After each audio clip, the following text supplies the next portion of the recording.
Hello everybody, thanks for tuning in for another episode of Reaper Minis TV. In this episode we have several monsters to take a look at first, so we'll jump right into them. First up we have what is being called an Oxidation Beast, and that's probably because calling it a rust monster would be a no-no.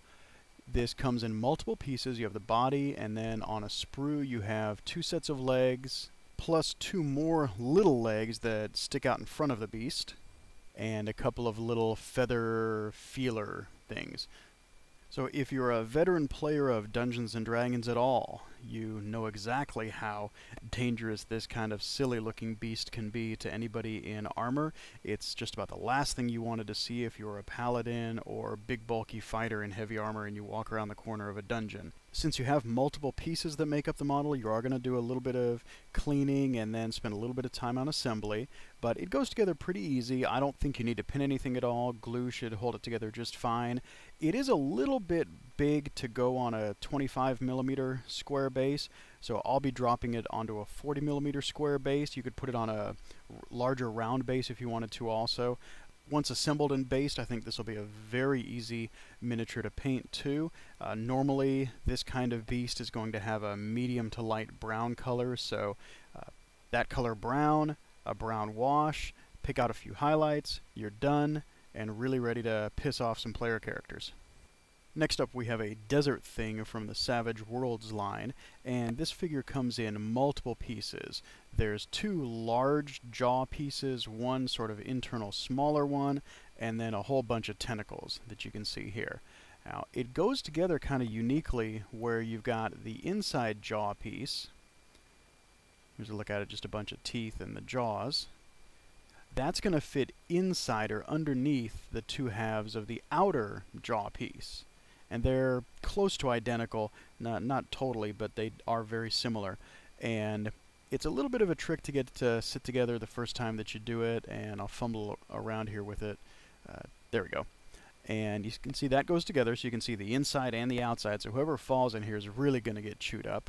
And then you've got the large tentacles that glue into the various holes around the perimeter of the jaws.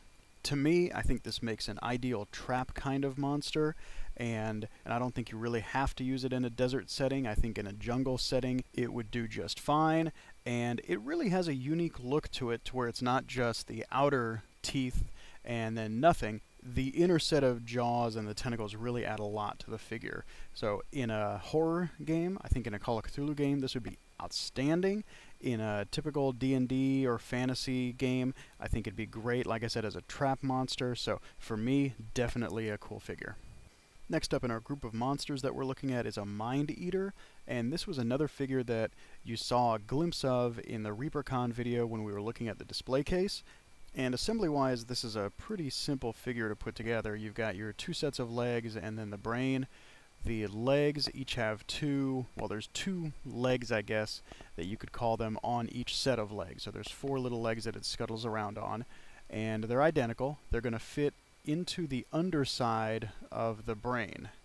And when I turn it over, you can see there's a couple little holes that they're going to fit in. So each set of legs fits in there, sort of like this, and then it scuttles around. So the assembly is pretty much foolproof, and you can have it skittering around in no time, menacing your PCs. This next monster is from the P65 line, and it's a Wereboar. It comes in three pieces. You've got the bulk of the figure, and then you've got the head and his left arm. The figure does go together rather easily, and here you can see just the stuck together version of it. It's not glued or anything, that I quickly just put the pieces on so you could take a look at that. I think that you probably could get some use outside of D&D with this figure, maybe using it as a Beastman in a game of Warhammer Fantasy Roleplay, but if you're a purist and just want to use it in D&D or Pathfinder or games that typically have were creatures, I think it'll do just fine. And then the last monster we're going to look at this time around is from the Pathfinder line. This is Vorticai. It's a Cyclops Lich, so you're getting two monsters in one. He's a Cyclops and a Lich. Vorticai comes in three pieces. The two hands are cast separately, and you're just going to glue those into place, but it really goes together without a problem at all.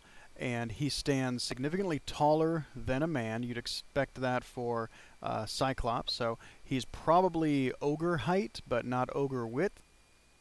You can't mistake him for being anything other than a Cyclops with the one eye in the center of his head.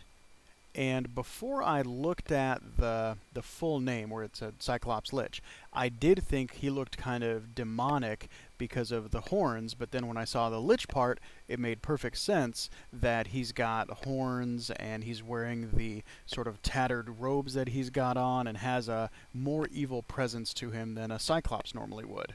So it is a rather unique looking figure that you probably need to have a fairly specific use for, but it is the kind of figure that you could build an entire adventure around. The Cyclops Lich of wherever is the main bad guy who the PCs are hunting down. So for that, I think it's an excellent figure. And then the last thing I wanted to tell you about in this video is a special that Reaper is running for the month of October. So if you're watching this after October of 2011, disregard. I'll probably have something again going next October, but for now, this October, they have a special deal that any online purchase that's $40 or more in value gets a free goodie bag. And you're going to get several things in this goodie bag depending if you spend $40 online. First thing you're going to get is an orange Halloween bag, and you or your kids, depending I guess on how old you are or if you still go trick-or-treating, orange Halloween bag to put candy in. You're going to get a small bag of assorted candy, 3 Master Series paint samples. So you're going to get 3 paints right off the bat.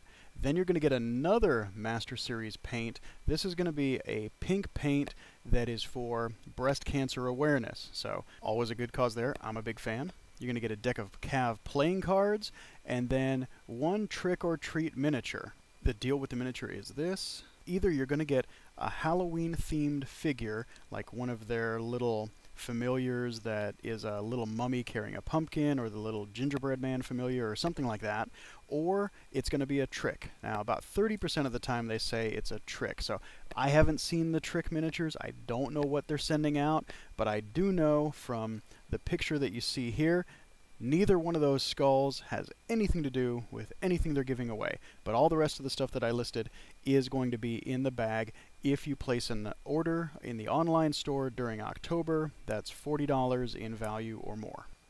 Alright everybody, thanks for watching this episode of Reaper Minis TV. We'll see you next time.